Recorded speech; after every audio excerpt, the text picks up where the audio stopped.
નમસ્કાર મિત્રો, નોલેજ ગુરુમાં ફરી એકવાર આપ સૌનું હાર્દિક સ્વાગત છે.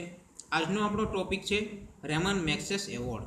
આજના વિડીયોમાં આપણે રેમન મેગ્સેસ એવોર્ડમાંથી પૂછાઈ શકે તેવી તમામ માહિતીનો અભ્યાસ કરીશું. આજનો વિડીયો શરૂ કરતા પહેલાં હું આપ સૌને કહેવા માગીશ કે જો તમે ચેનલમાં નવા હો અને ચેનલને સબસ્ક્રાઈબ કરવાનું બાકી હોય તો ચેનલને સબસ્ક્રાઈબ કરી લેજો અને બાજુમાં આવતા બેલ આઇકન પર ક્લિક કરી લેજો, જેથી તમને અમારા આવનારા વિડીયોની નોટિફિકેશન મળતી રહે. તો શરૂ કરીએ આજનો વિડીયો રેમન મેગ્સેસ એવોર્ડ. સૌથી પહેલાં આપણે જોઈએ રેમન મેગ્સેસ એવોર્ડને એશિયાનો નોબેલ પુરસ્કાર માનવામાં આવે છે. બરાબર, આપણને એવો સવાલ પૂછાય એશિયાનો નોબેલ પુરસ્કાર એટલે ખાલી જગ્યા, તો જવાબ આવશે Ramon Magsaysay award. Ramon મેગ્સેસ એવોર્ડને એશિયાનો Nobel પુરસ્કાર માનવામાં આવે છે. ત્યાર પછીની માહિતી જોઈએ. આ એવોર્ડે એટલે કે રેમન મેગ્સેસ એવોર્ડે ફિલિપિન્સ સરકાર દ્વારા પૂર્વ રાષ્ટ્રપતિ રેમન મેગ્સેસની યાદમાં આપવામાં આવે છે. બરાબર, આપણને એવો સવાલ પૂછાય રેમન મેગ્સેસ એવોર્ડ કોના દ્વારા આપવામાં આવે છે, તો ફિલિપિન્સની સરકાર દ્વારા.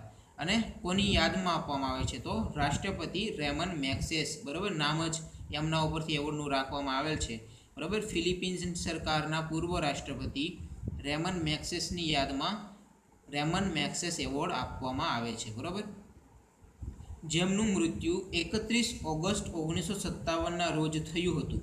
બરાબર, રેમન મેગ્સેસ છે જેમની યાદમાં રેમન મેગ્સેસ એવોર્ડ આપવામાં આવે છે, એ વ્યક્તિ રાષ્ટ્રપતિ રેમન મેગ્સેસનું મૃત્યુ ક્યારે થયેલું, તો 31 ઓગસ્ટ 1957ના રોજ.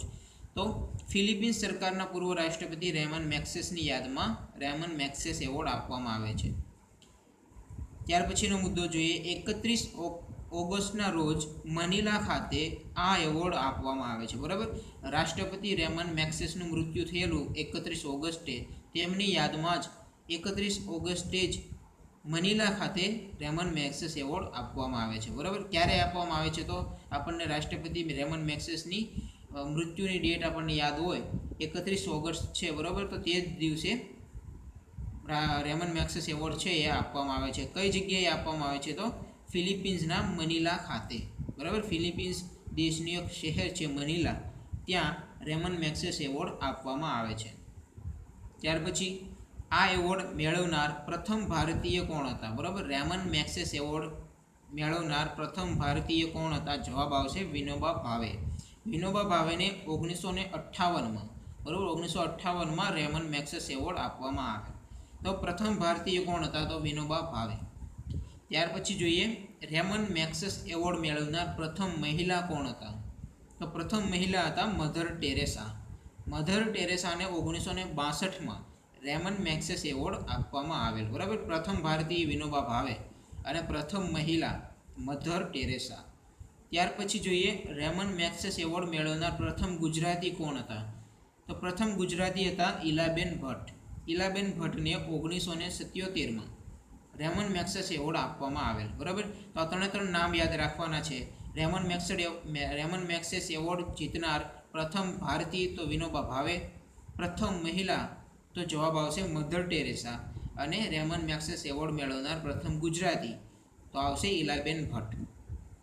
ત્યાર પછી જોઈએ આ એવોર્ડ રેમન મેગ્સેસ એવોર્ડ સરકારી સેવા, સામાજિક નેતૃત્વ, સર્જનાત્મક ક્ષેત્ર, આંતરરાષ્ટ્રીય સદભાવ, પત્રકારત્વ, સાહિત્ય જેવા ક્ષેત્રે મહત્વપૂર્ણ યોગદાન આપવા બદલ એશિયાની વ્યક્તિ કે એશિયાની કોઈ સંસ્થાને આપવામાં આવે છે. બરાબર, તો રેમન મેગ્સેસ એવોર્ડ કોને કોને આપવામાં આવે છે, તો સરકારી સેવા, સામાજિક નેતૃત્વ, સર્જનાત્મક ક્ષેત્ર, આંતરરાષ્ટ્રીય સદભાવ, પત્રકારત્વ, સાહિત્ય વગેરે જેવા ક્ષેત્રમાં મહત્વપૂર્ણ યોગદાન આપવા બદલ કોને આપવામાં આવે છે, તો એશિયાની જ કોઈ વ્યક્તિ અથવા તો એશિયાની જ કોઈ સંસ્થાને આપવામાં આવે છે. એટલે જ રેમન મેગ્સેસ એવોર્ડને એશિયાનો નોબેલ પુરસ્કાર કહેવામાં આવે છે. ત્યાર પછી જોઈએ તો આ એવોર્ડમાં $50,000 ધનરાશિ આપવામાં આવે છે. બરાબર, વિજેતાને $50,000 ધનરાશિ આપવામાં આવે છે.